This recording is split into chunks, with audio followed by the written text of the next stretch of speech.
The most memorable part of Good Kids for me was when, after the girl got raped, the students acted like nothing was happening.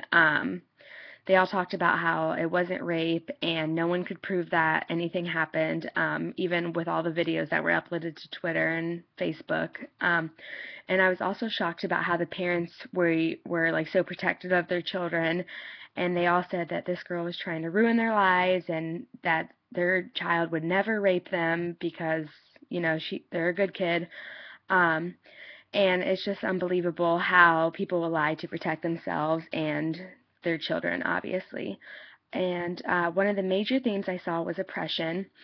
I don't understand why women have to change the way they look because of the way men view them. If men are the predators, then they should be the ones changing their view of women. It shouldn't be just women changing the way they look because they can express themselves however they want and they shouldn't have to fear men viewing them in a certain way from this. The second theme is peer pressure. Multiple times throughout the play, the girls were bashing Chloe and the way she looked, calling her slut, and the guys were also making bets of who would hook up with her first and betting who would have her all night. And I think that being in a group environment made the sexual assault more acceptable in their eyes because everyone else was basically cheering them on and saying that it was okay by letting it happen. And if it was only one person, I don't think that the assault would have escalated as quickly as it did. Um, and it definitely wouldn't have gone on all night if it was one person. I think they would have realized what they were doing was wrong.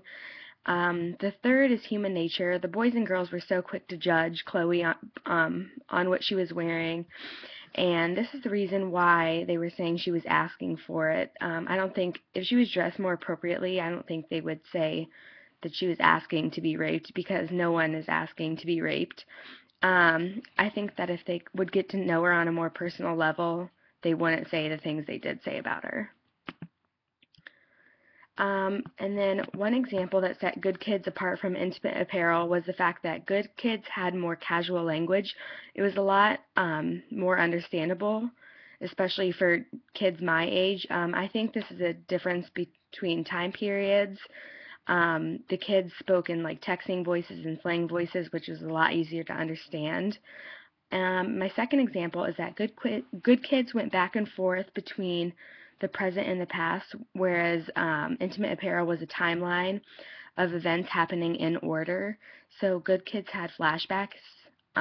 It's kind of started with the ending, and then it showed what happened up to the ending, unlike Intimate Apparel. And the final example is that Good Kids had a narrator whose name was Deidre. She was telling the story exactly how it played out because she had had a similar experience to Chloe, and I think that this really helped show the reality, the harsh reality of sexual assault, and that something really needs to change. I think this play reinforces the understanding of gender and sexuality because it's saying it's her fault because she was wearing those clothes. It's her fault because she was dressed like a slut. It's her fault that she was drinking alcohol, and it's never the man's fault for being a predator. It's always the woman's fault. So I don't think women should have to alter their clothing because they're scared of men thinking of them in certain ways. So I think that men have a certain view of women that act in this certain manner, and I think that should change. Women can express themselves however they want, and it's definitely something that needs to be looked at.